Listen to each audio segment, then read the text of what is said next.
இந்த செய்தி நம்மளுக்கு தெரியாமல் போயிடுச்சுங்க. பொக்கிஷத்தை நம்ம வீட்டு கல்லிலே வச்சுட்டுங்க கடையில் வாங்கி யூஸ் பண்ணிகிட்டு இருந்துக்கிறேங்க.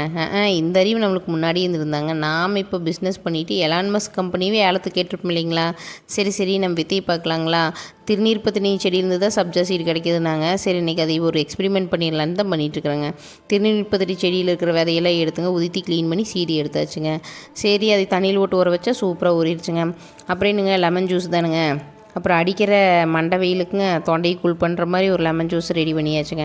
நானும் எவர் சில்வர் டம்ளரில் தான் போட்டால் நல்லாயிருக்குன்னு வந்தேங்க. ஆனால் நான் காட்டுற வித்தையும் உங்களுக்கு காட்டணும் இல்லைங்களா? அதனால தான் கண்ணாடி கிளாஸில் போட்டுருக்குறேங்க. இந்த மாதிரி வித்தையெல்லாம் காட்டி கொடுத்தா தான் என்னோடய பசங்க நான் என்னமோ புதுசாக செய்கிறேன்ட்டு லெமன் ஜூஸையும் சூப்பர்னு குடிப்பாங்க. இந்த மாதிரி கொடுத்தா அவங்களும் கொஞ்சம் ஹாப்பிங்க, நானும் ஹாப்பிங்க.